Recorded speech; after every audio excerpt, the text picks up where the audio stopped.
bueno, hay otra cosa que nunca dije que tal vez te va a hacer gracia. Cuando yo vine y me hice miembro del Colegio de Arquitectos, yo era el único arquitecto que provenía de una familia pobre.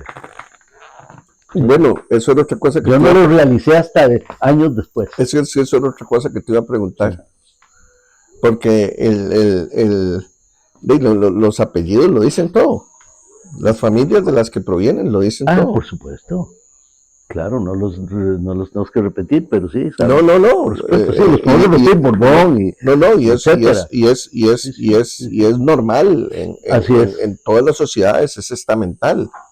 No, y además ellos tenían que salir a estudiar fuera, porque no había escuela de arquitectura aquí, entonces necesitaba ser pudiente, como decía mi abuela. Sí, ¿verdad? Sí, qué linda palabra. ¿Verdad? Sí, que podían. Sí.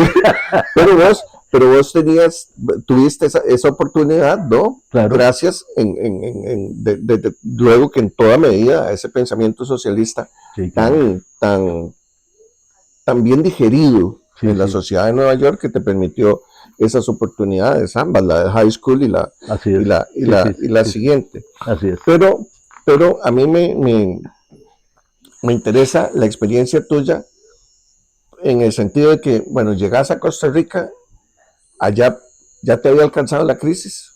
Y aquí te agarró la ola después. En el 82. Ajá. Y me regresé a Estados Unidos. Y te regresaste a Estados Unidos. 8 años. ¿Cuántos estuviste allá? Bueno, primero estuve como 11 años, desde el 73 hasta el 74. Y vine aquí, digamos, por decirlo de una forma más sencilla, empezando el 75. Y me volví en el 82. En esos años, recordarás que diseñé una serie de proyectos para el aeropuerto Juan Santa María. Sí. Varios proyectos. Y recuerdo la maqueta claramente. La maqueta en el domo, en el vestíbulo del aeropuerto, yo la recuerdo. Sí, y fue una de las cosas que me terminaron de enamorar. Bueno, entonces hice los proyectos del aeropuerto, la caseta de autorrenta, el salón diplomático, salas de abordaje y otro montón de cosas hice ahí. Y cuando salí de ahí, que fue cuando cambió el gobierno, terminó Oduber y vino don Rodrigo Carazo. Tuve una desaveniencia con el nuevo director de aviación civil, que era un ingeniero civil, de hecho sea de paso, y entonces renuncié y bueno, empecé mi propio estudio, que era un estudio pequeñito que había fundado después de que me incorporé aquí con otros 2 arquitectos. En aquel momento ya éramos solo 2, Luis Diego Cañas Pinto, que murió hace unos años, y yo, pero me habían llamado a dar clases. Cuando abrió la UACA en el 76, yo le había diseñado la casa a un artista plástico, se llamaba Wilber Villegas, y nos hicimos muy amigos, y entonces él fundó el Colegio de Artes Plásticas de la UACA, y me llamó nomás abriendo, y yo enseñé ahí diseño. Ahí fue donde conocí a Luis Fernando Quirós y a Tarzán Villalobos. Tuve varios de ellos como alumnos míos, ¿sí? Son grandes artistas. Sí, grandes artistas, sí. Bueno, fueron alumnos míos.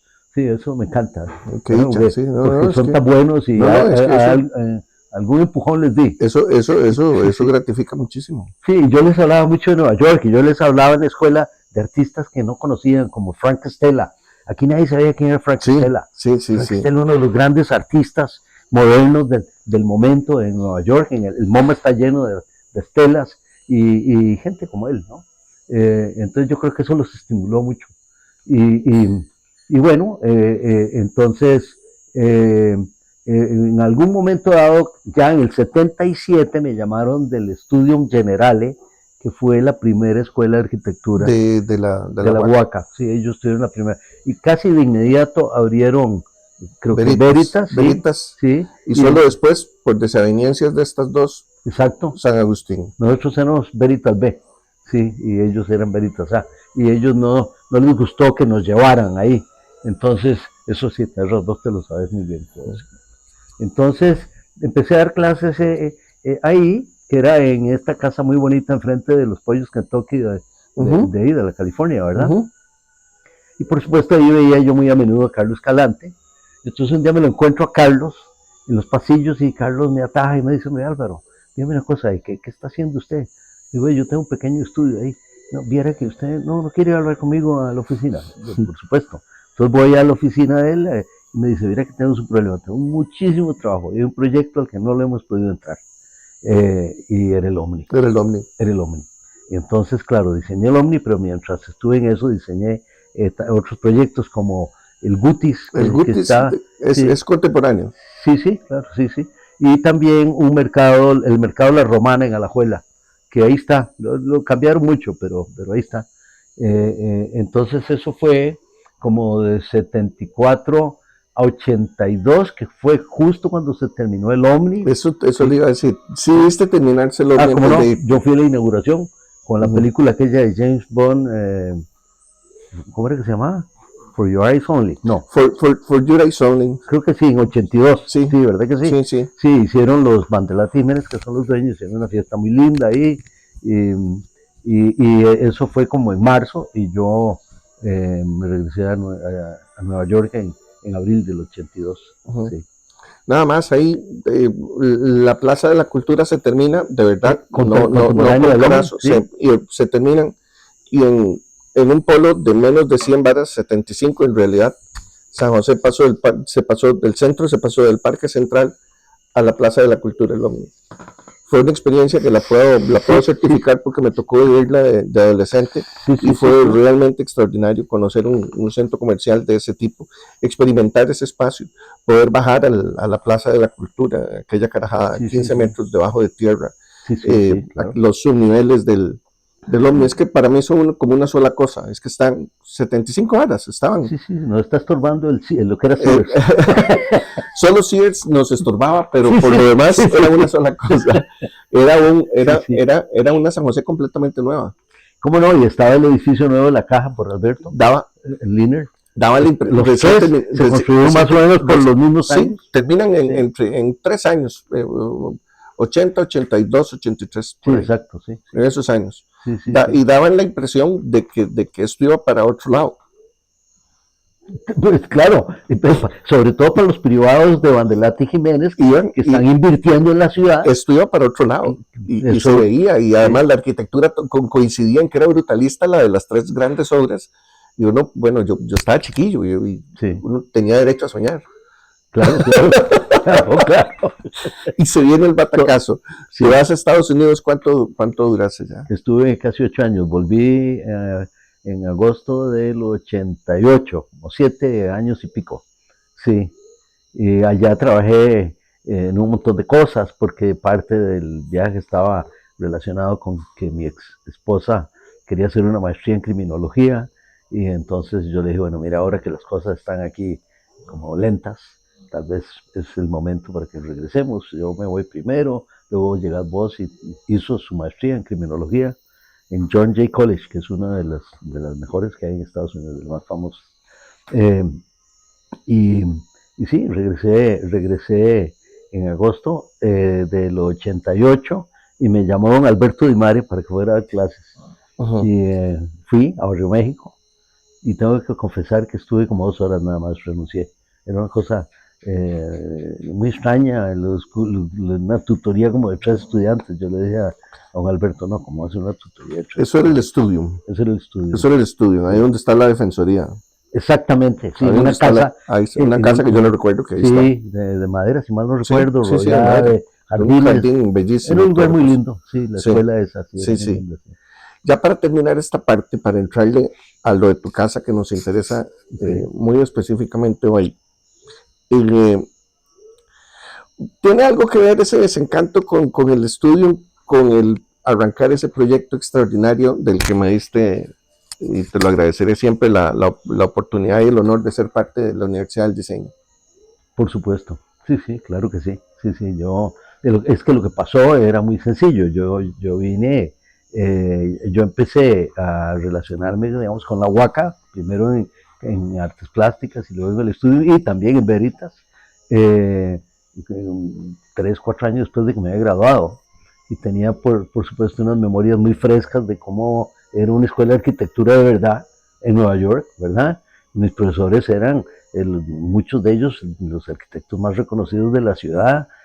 Algunos eran, uno por ejemplo que tuve, era un colaborador de Louis Kahn, por ejemplo, Es decir, es otro nivel de cosas, ¿verdad? Sí, sí, y además el programa, como conté hace un buen rato, que se estableció este decano que se llama, creo que está todavía vivo, Bernard Spring se llama, él vino de Princeton con varios profesores, fue una condición que él puso cuando lo llamaron, yo me voy, pero me quiero llevar 4 o 5 profesores de Princeton, y así reempezó esta escuela que ha empezado unos años después como departamento de la Facultad de Ingeniería de la universidad, pero para incorporarse en Estados Unidos, para acreditarse en Estados Unidos no permiten que sean departamentos, tienen que ser facultades. Entonces él fundó la facultad.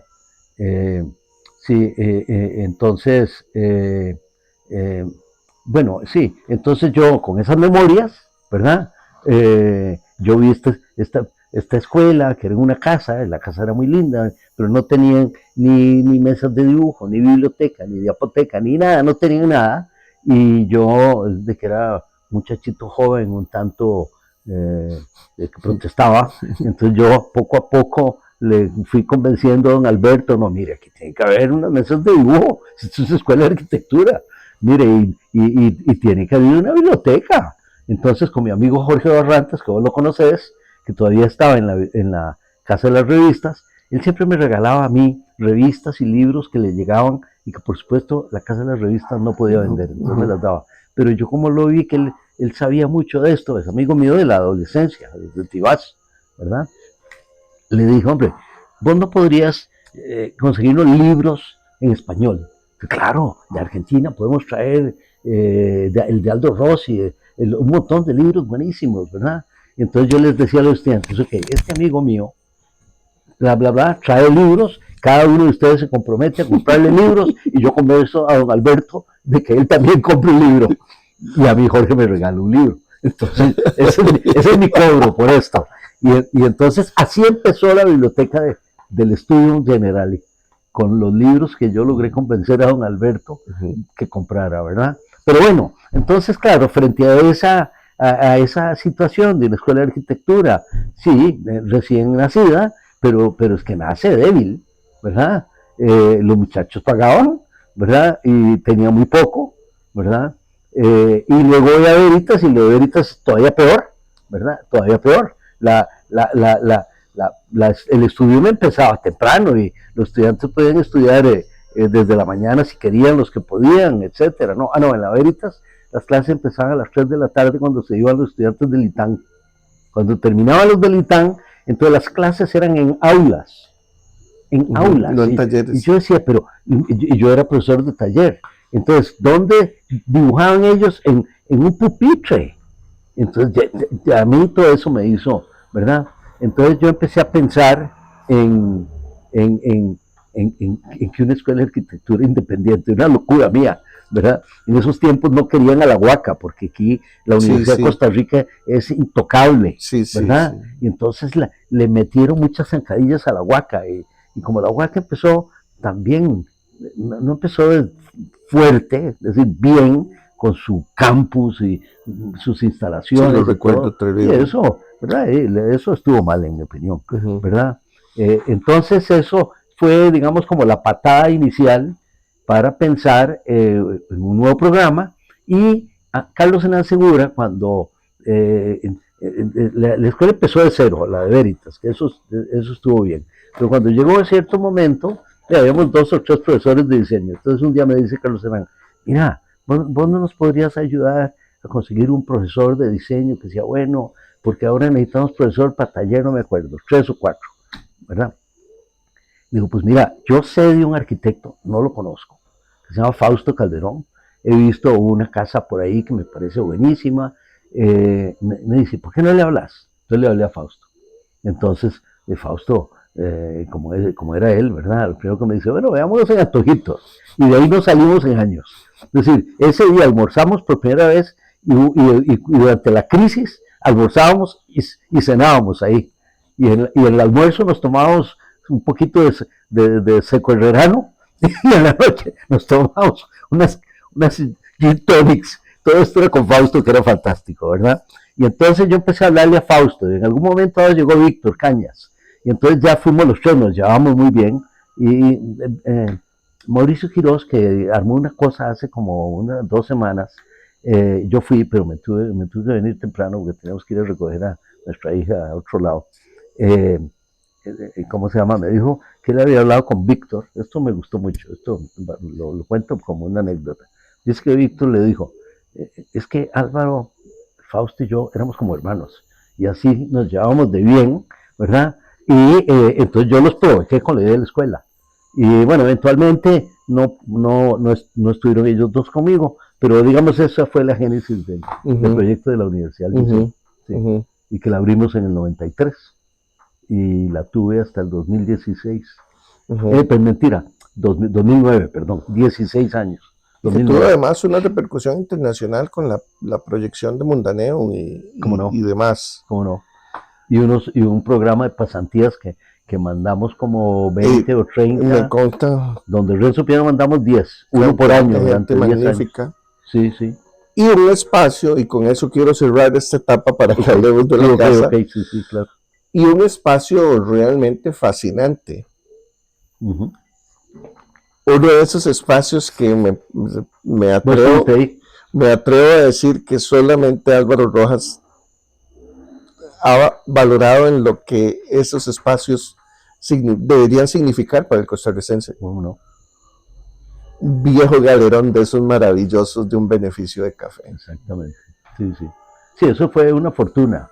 Pero es muy curioso, vieras que en esto, bueno, primero sucedió porque en la escuela estudiaba una muchacha cuyo esposo era uno de los de Pedregal, Zamora, sí, que la escuela de nosotros iba a progresar mucho y que entonces un día decidió, paso por vos y te llevo a ver unos lugares. Entonces me llevó a unas urbanizaciones. Yo le dije, no, mira, ¿cómo se te ocurre que yo voy a venir, montar una escuela de arquitectura aquí y destruir el barrio, llenarlo con 50 carros, ¿verdad? No, muchas gracias. Entonces cuando me llevaba de vuelta, eso fue ahí como por yendo para Granadilla.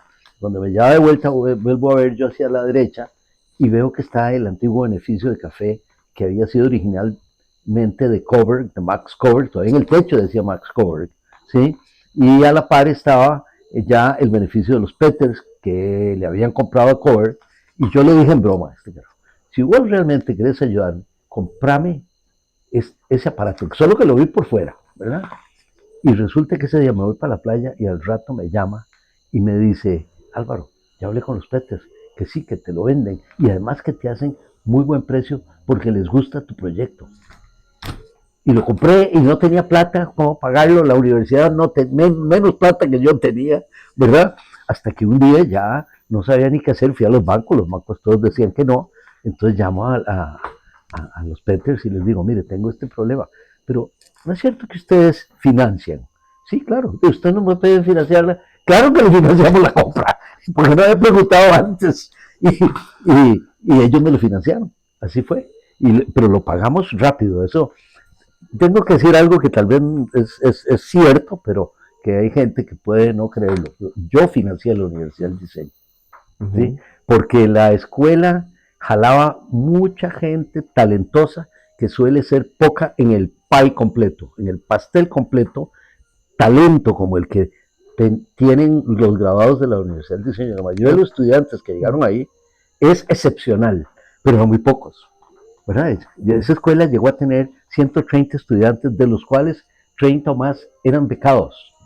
Entonces, paralelamente, Fournier Rojas Arquitectos tuvo muy buen trabajo, es decir, ganamos el concurso de la embajada, la nueva embajada de Canadá en San José, de la embajada de Canadá en Santiago de Chile, las oficinas del BID, una casa de unos millonarios honorarios increíbles, y yo todo eso se lo metí a la Universidad del Diseño. Sí, entonces eso me ayudó a financiarla.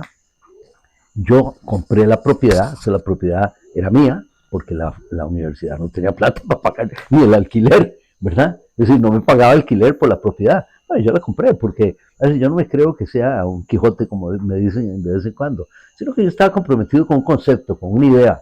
Y yo creo que también había algo de probar que se podía hacer una escuela de arquitectura de nivel mundial en Costa Rica, aún financiada por un arquitecto pobre como soy yo. Bueno, yo pienso que sí se logró. Y sí se logró. No, porque, sí. Porque los resultados a la vista hoy ¿Cómo no? son impresionantes. ¿Verdad que sí? No, y ganamos varios premios internacionales. No, pero es que tenemos gente en medio mundo, que ya están empezando a ocupar puestos de importancia a nivel nacional e internacional en estudios, en universidades, y ahí está el trabajo. Así es. Sí, tenemos una que hasta podría ser presidente. Ese estudió ahí un rato, ¿cómo no? ¿Cómo no? Sí, está muy bravo ahí, la vi en la tele. Bueno, Álvaro, y ahora sabiendo ese detalle tan bello de que tuviste la experiencia extraordinaria de vivir en una casa de adobe, que puede ser lo más tico que hay. ¿Verdad? Es que eso es lo más tico, ¿eh? Eso sí que es lo más tico. Y tener un centro de enseñanza, como decís, porque lo sé, de altísimo nivel universitario en un galerón de un beneficio. Sí. ¿Dónde sale esta casa? Entonces, bueno, también... ¿De dónde sale esta casa? También no conté antes, pero claro, cuando yo era niño, mi mamá siempre se iba de vacaciones a Jariz de Mora y ahí nos quedábamos en las casas de los familiares que eran campesinos y que solían ser casas de madera, eran ya, si mal no recuerdo, pero tenían unos corredores muy amplios y nunca me olvido que Roberto Villalobos dio una conferencia en el Colegio de Arquitectos cuando yo estaba recién llegado y él contó un poco la dinámica de la ubicación de las casas con sus corredores frente a la calle. Sí, claro. Y había una distancia social. Una distancia social, ¿verdad? Que se expresa muy bien, dice él, en las concherías de Aquileo, cuando la señora dice, oiga, señor José María, porque eso no es cercano. No, ¿verdad? 10 metros. Es un grito para llamar al viejo que va con la ley ahí afuera. Sí, exactamente. Y socializaban de esa forma. De esa forma. Paraba la carreta y se hablaba con la señora. Sí, ¿no? Y eso que contaste es el verbo tardear. Perder la tarde hablando con la familia en un escaño, en una banca. Sí. Es una experiencia muy propia y es viendo para el frente. Claro que sí. Sí, entonces yo creo que todo eso también me influenció mucho. Sí, digamos un poco como a lo Gastón Bachelard. No eran mis casas, pero yo como que las pero vos las hiciste tuyas. Sí, ¿verdad? Cuando yo iba a las casas de los primos, y eran un montón de primos y unas casas enormes y piso de tierra y el fogón allá al fondo y el corredor enfrente y todo rodeado. Estos eran unos campesinos que no eran pobres, pero eran campesinos, andaban descalzos. Sí, y lo que pasa es que tenían ganado. Es que para ellos eso no era, el calzado no significaba, no tenía que ver con su estatus económico. No, para nada, no. Y yo todo eso lo viví por muchos años, que iba siempre con mi mamá y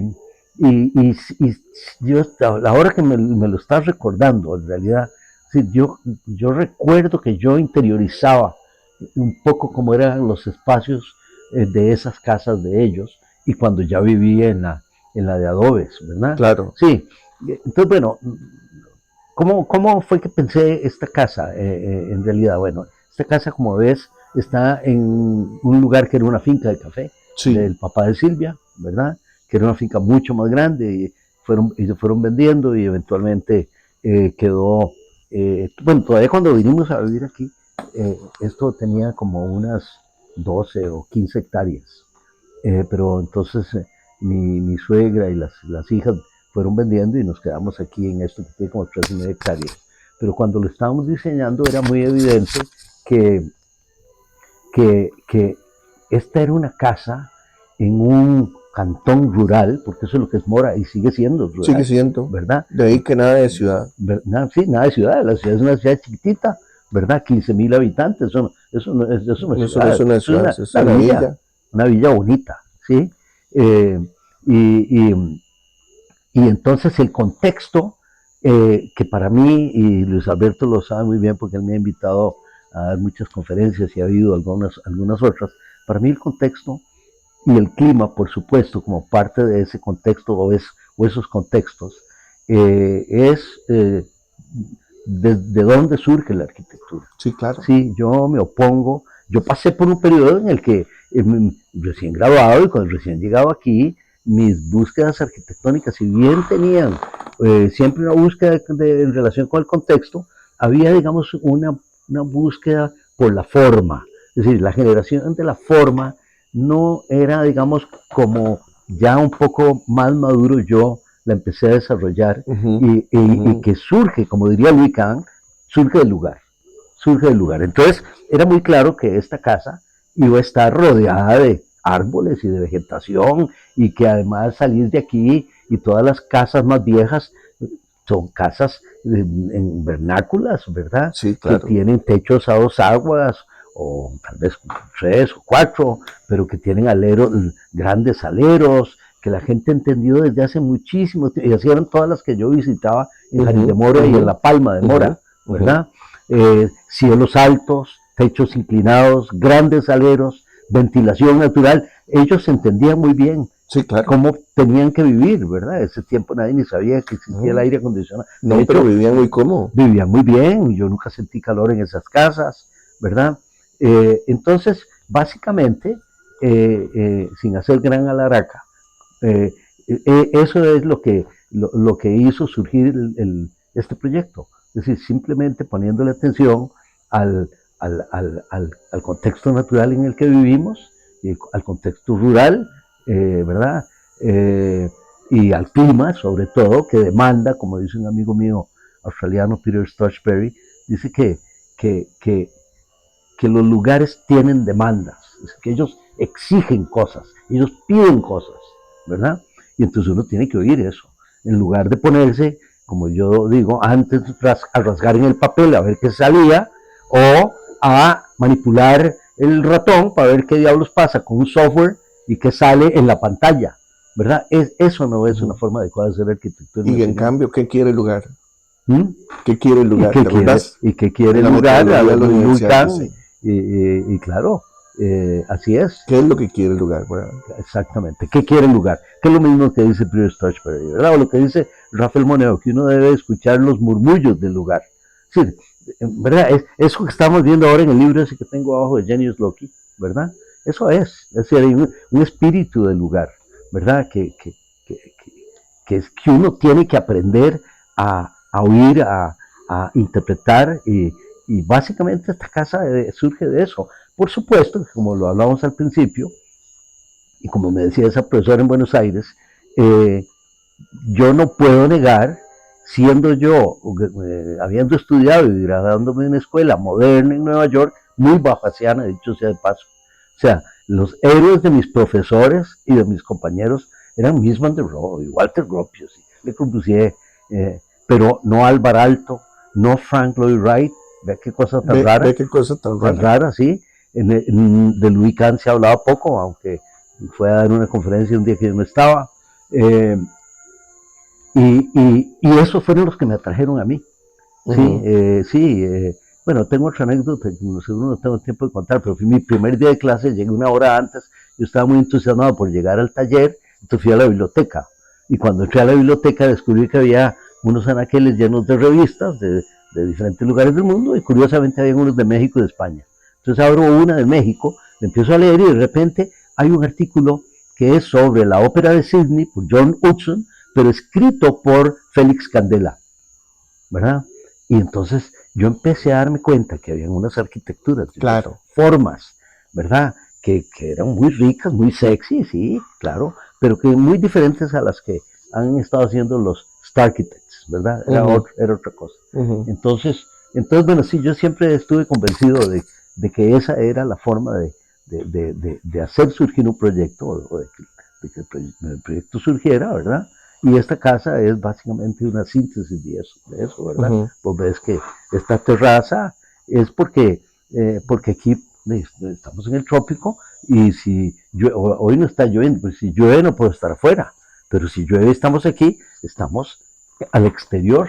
Pero están sonando los bichitos del ambiente. No, es una cosa riquísima. Claro, y aquí llegan tucanes y llegan, ¿cómo se llama? Toda suerte de pájaros increíbles, oropéndolas, hay mamíferos pequeños que andan por ahí en las noches y uno vive eso. Ujú. estamos como integrados a eso. Sí. Más bien un día estábamos aquí en una reunión y Silvia empieza a ver para allá y había ¿cómo se llama?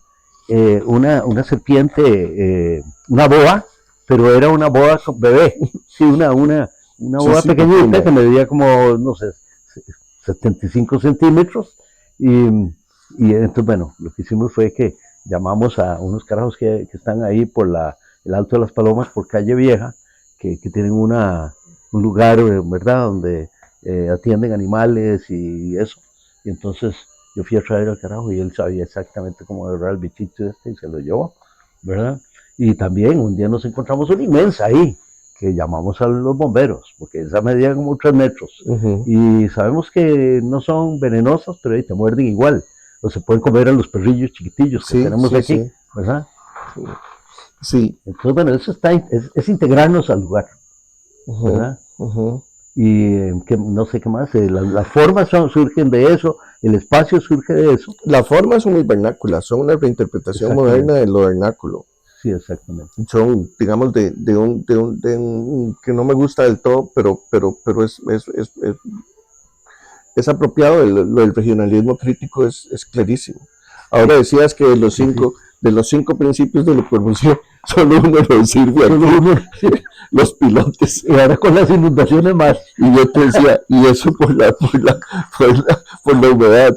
Sí, Sí, los demás, que ventanas corridas, si me hablabas de tu criticidad con respecto a la ventana corrida, y es que la radiación a por supuesto. nosotros no nos No, lo permite. no tiene ningún sentido la fachada plana, el techo plano, la ventana corrida, la planta libre, más o menos, Más o ¿verdad? menos, Pero y eso es eso para ciertas áreas, para ciertas áreas, porque volvemos a lo exactamente. mismo, o sea, este campesino no vivía con planta libre, Exactamente, es que no, ¿verdad? exactamente. Nosotros Sí, tenemos habitaciones, ¿verdad?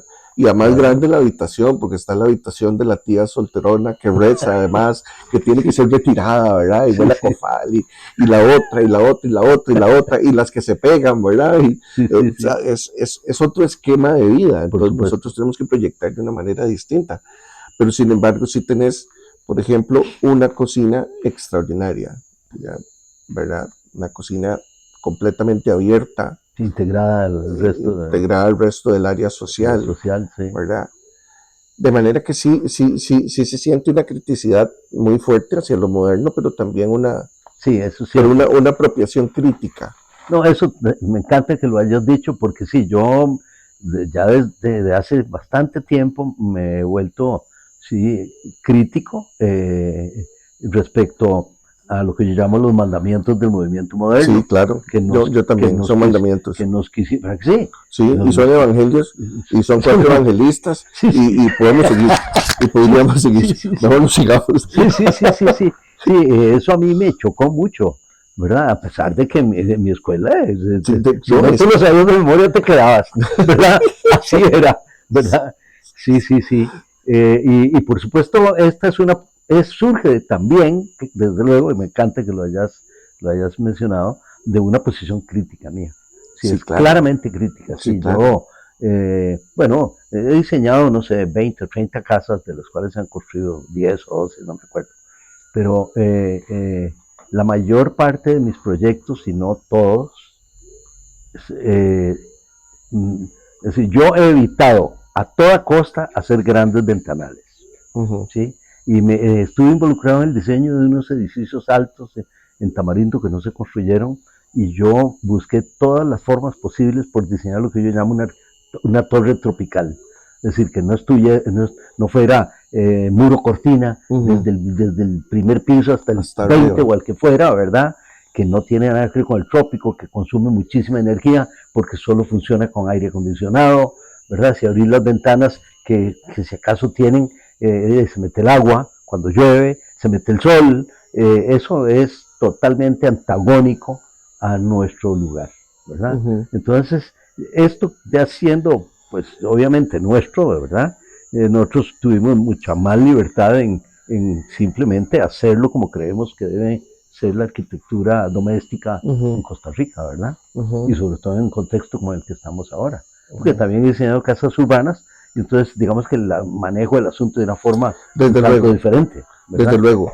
Pero, por ejemplo, la técnica constructiva esta que me mencionabas, esto es una cosa muy liviana. Es muy liviana. Es como una especie de bajareque contemporáneo. Bueno, fíjate que el bajareque es un esqueleto forrado. Sí. Eso es. Sí, exactamente, sí. Esto es una cosa muy sencilla. Bueno, este sistema pesa el 40% de lo que habría pesado si hubiese sido un bloque de concreto. 40%. Sí, es muy bajo. Es menos de la mitad. Claro. ¿Verdad? Eso tiene implicaciones muy importantes sobre los cimientos, por ejemplo. De todo tipo, y ambientales. Y ambientales, en la huella de carbón y demás. Sí, claro. Entonces estamos hablando además, ¿verdad? No solo de una magnífica contextualización, sino también de una contribución a una lucha que es planetaria. Digo, esto no es que nos morimos todos.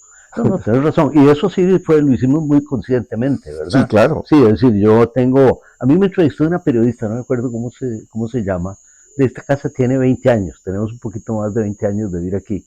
Ella me entrevistó, no sé, al año o año y pico, algo así. Y entonces yo le hice una lista de como de 21 puntos que trabajamos nosotros, que obedecían al contexto, a cuestiones que tienen que ver con la sostenibilidad, ¿verdad? Y todo eso, ¿verdad? Es decir, aquí no hay aire acondicionado, por ejemplo, ¿verdad? El sistema constructivo en realidad es el mismo sistema constructivo que el TEC inventó para ayudar en vivienda social. En vivienda social, con la diferencia que nosotros lo hicimos con estructura de acero y en general esas casas se hacen con estructura de madera. Yo visité algunas antes de diseñar esto con Francisco Pacheco, un arquitecto, ya ellos están pensionados del TEC, que es parte del grupo inventor. Unas en Dominicalito y un barrio para gente de muy limitados recursos, y son lindísimas estas casas. Son lindísimas. Es que es otra cosa que yo digo, es decir, que los arquitectos, si nos lo proponemos, podemos diseñar para los niveles socioeconómicos que tienen más necesidad y darles arquitectura digna. Un cielo un poquito más alto, ¿verdad? Esas casas no tienen forro por dentro. Vos ves el abicón expuesto por dentro, ¿sí? Entonces usan las piezas de madera para como estantes. Digo, tiene un sentido increíble, sí. Y son casitas, no sé, de 40 o 50 metros cuadrados, no me acuerdo. ¿Sí? La casa de Francisco Pacheco es así. De la hija de él, que por ahí por Granadilla para arriba, yendo hacia allá arriba, San Ramón de Tres Ríos, él le diseñó la casa, una propiedad donde él vive también, pero con todo el sistema que se usa para vivienda social, ¿verdad? Y es lindísima. Tal vez él la hizo un poquito más alta, no sé qué, ¿verdad? Sí, entonces sí es. Yo creo que lo que toma, así como la escuela de la Universidad del Diseño, el hacer arquitectura y otras cosas, es sentido crítico, es pensamiento crítico y también hacer un esfuerzo adicional y encontrar soluciones que sean realistas para dentro de nuestra, valga la redundancia, de nuestras realidades, claro. Así, políticas, económicas, claro. Climáticas, incluso arquitectónicas. Claro. Es decir, cómo se hace claro. en Costa Rica una arquitectura, como a mí me gusta decir en mis conferencias, que simule o que se inspiren en la novela del boom latinoamericano. Sí. Que surgió, por supuesto, desde América Latina, con todas sus realidades, por supuesto con influencias de otros lugares, porque ellos no inventaron la novela. Como todo. ¿Verdad? Como todo, porque la cultura es transnacional. Es como esta casa, como dijiste vos, es una casa moderna, regionalista, o yo estoy con vos. A mí tampoco me gusta mucho el cuento del regionalismo crítico. No. Además porque Kenneth Frampton dice algo que me parece a mí que es un poco... es eurocentrista, que él dice que es decir, que en los lugares donde se hace el regionalismo crítico, un poco quiere decir que debemos responder a los mandamientos del movimiento moderno. Yo no estoy de acuerdo con eso. A eso iba, es que desde que decís regionalismo estás hablando de regiones, otras regiones. Porque yo soy la región. Exactamente. Soy la región. Entonces ya, ¿verdad? Ya desde ahí. Álvaro, estás por cumplir, ya cumpliste 20 años de vivir en esta casa. Un poquito más, sí. Un poquito más. Sí, sí. Y estás por salir de ella. Por salir de ella, sí. No de la casa, yo saliendo de la casa. Sí, por salir sí, de la casa. Sí, sí, sí. 20 años de vivencias en una casa con esas características que acabamos de conversar, te refuerzan las ideas que la concretaron, porque ahora entrevistándote, y estoy muy satisfecho de ello, he logrado sacarte cosas que son importantes para la vivencia de un arquitecto. Sí, sí. Esas casas de adobe, esas casas de madera de los campesinos, esa banca, ese conversar ahí, ese vivir en una San José que era una aldea linda, pero una ciudad completa a la vez y demás. ¿Cómo no? Sí. ¿Qué nos podrías decir, digamos, de esos 20 años, como en resumen, de vivencias? Bueno, a ver, es que yo creo que vos lo descubriste rápidamente. A mí me ha dado una enorme satisfacción poder haberla diseñado y haber un poco resumido en todo el proceso de proyectual, de pensamiento, del diseño, desde el punto de vista del pensamiento crítico y mis experiencias, que eso me encanta, porque Sí. tenés razón, vos de alguna forma las sacaste, las provocaste, había que hacer. Sí, y me hiciste recordar cosas que yo me acuerdo de vez en cuando, pero que tenés razón, y por eso me gusta Gastón Bachelard, porque cuando lo lees vos te das cuenta qué importante es el habitar, ¿verdad? Es la clave, esa es la clave. Vivir en un lugar no es simplemente ocuparlo, sino que es una integración del espacio y el espíritu del ser humano, en realidad. Sí. Y yo creo que eso es lo que yo siento aquí todo el tiempo. Es decir, aquí hay una ventana que está ahí, que es de la cocina, que está la ventana más grande que hay.